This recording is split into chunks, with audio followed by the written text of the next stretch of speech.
Eu queria que você falasse um pouquinho mais sobre esse projeto da Outlive e o que você teria como dicas principais para as pessoas que estão ouvindo a gente aqui, que são as pessoas normais, no seu dia a dia, para que elas consigam viver mais e viver melhor. Eu acho que essa pergunta de US$ 1 milhão, né? É muito difícil a gente falar sobre isso. Eu acho que, cara, a primeira coisa é realmente a gente não acreditar que existe solução mágica, o que você falou. Muito importante, cara, não existe uma pílula que vai te dar saúde. Existe uma pílula que pode curar determinada doença ou que pode controlar determinado problema que você tenha. Mas lembre-se, a saúde é o que você faz todos os dias. Não é você ir ao médico uma vez por ano. Eu acho ótimo você ir ao médico uma vez por ano. Eu acho ótimo você fazer determinados exames de vez em quando, né? Se você é mulher, você, por exemplo, precisa fazer o exame preventivo.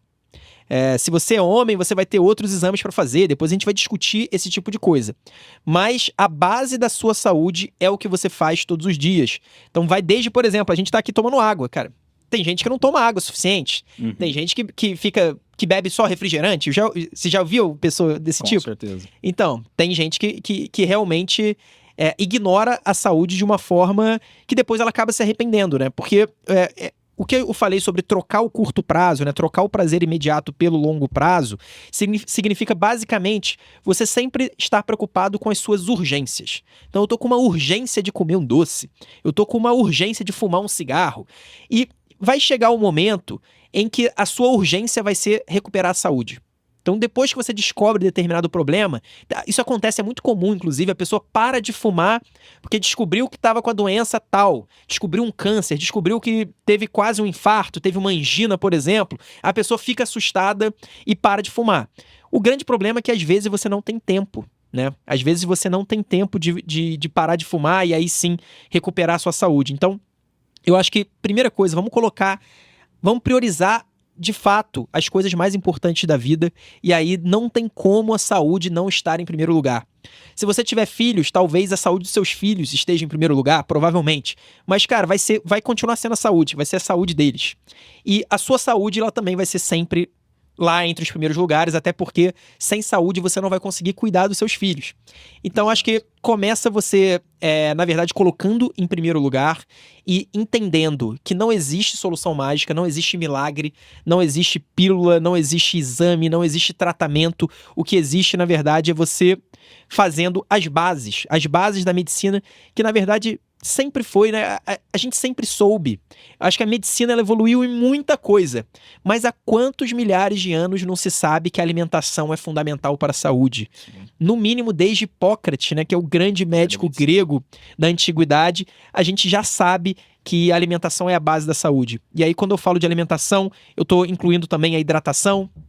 Eu estou incluindo também tudo aquilo que você coloca ou não coloca no seu corpo. Então, se você não coloca, por exemplo, álcool, ou você coloca pouco álcool, é óbvio que é ótimo para você. Se você não coloca cigarro, se você não coloca qualquer outra droga ilícita também, vai ser ótimo para você.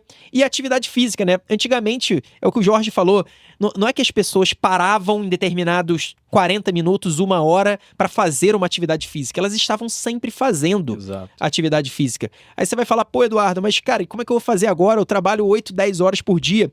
Cara, você vai fazer o melhor que você puder. Então, se você puder, por exemplo, não usar o elevador, subir de escada para o seu apartamento, se você puder subir de escada para o seu trabalho, se a distância for curta da sua casa para o seu trabalho, você puder não pegar um ônibus ou não pegar o Uber, ir a pé, não pegar o carro, cara, insira no seu dia a dia, porque a saúde é dia a dia. Então você precisa, na verdade, criar uma rotina. E aí uma coisa, Jorge, para finalizar, assim, claro que a gente vai abordar muitas coisas, né? Inclusive essa questão de criação de hábito, é uma coisa que é uma ciência. Sim. As pessoas têm um pouco de preconceito com isso, eu vejo por conta dos coaches, né, na internet. E, pô, a gente também não gosta de coach, né? Sim. Acho que fica uma coisa meio picareta também. Nem todos, né? Não vamos generalizar, mas enfim, muitas vezes é uma coisa meio esquisita. Mas a verdade é que criação de hábito é uma ciência. E uma das coisas mais importantes para a criação do hábito, e que a gente percebeu lá quando a gente fez Aristo, preparação para a prova, que lembra, também é um hábito, né? Você precisa formar o hábito de estudar.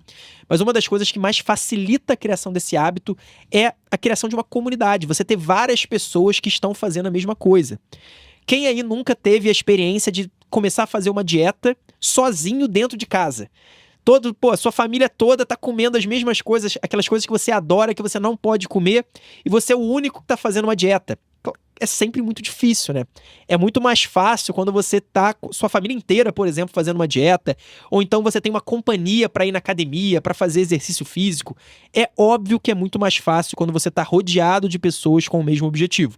Então, eu acho que essa é uma dica. Cara, não só coloque como prioridade a sua saúde, vá para as bases da sua saúde, e as bases não tem como fugir de atividade física, alimentação, hidratação, sono também. Priorize o seu sono. Depois a gente vai fazer episódio só sobre o sono, falando sobre higiene do sono, etc. Mas priorize o seu sono, evite ficar usando o celular antes de dormir.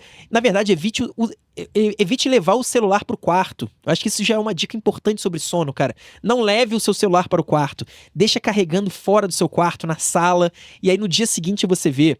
Mas enfim, as bases são alimentação, sono, atividade física, evitar uso de substâncias. Eu acho que se você fizer isso, cara, você já vai estar, na verdade, muito próximo de atingir aí o nosso objetivo com a Outlive. E para complementar, você tinha perguntado sobre o nosso projeto. Cara, o nosso projeto é justamente isso. É tentar ajudar as pessoas a terem informações de qualidade. Aquilo que eu falei, as pessoas estão sobrecarregadas de informações. E aos poucos a gente vai começar a desmistificar. A gente vai começar a falar, cara, o que é verdadeiro, o que é falso, o que é duvidoso, o que a gente não sabe. Como eu falei, muitas coisas a gente ainda não sabe. Então a gente vai tentar dar um norte aqui para as pessoas. E a gente vai tentar também inspirar as pessoas a criar esses hábitos positivos. Quem sabe, formando uma comunidade aqui na Outlive, várias pessoas colocando a saúde em primeiro lugar. Eu acho que é isso, cara. Se antes o nosso grande objetivo, o nosso grande sonho era fazer os médicos serem aprovados nas provas de residência médica, cara, agora o nosso sonho é ainda maior, né? Agora o nosso sonho é fazer com que as pessoas vivam mais e vivam melhor. Então acho que a gente está muito feliz e muito animado aí por esse projeto. Muito bem, eu acho que você citou um ponto muito interessante. A gente falou muito sobre hábitos, sobre recompensas rápidas, sobre o imediatismo. Talvez em algumas situações específicas.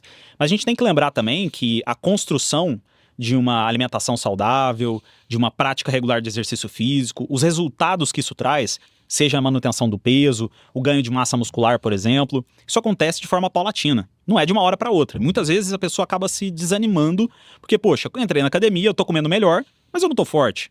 E o cara tá na academia faz 1 semana, 2 semanas.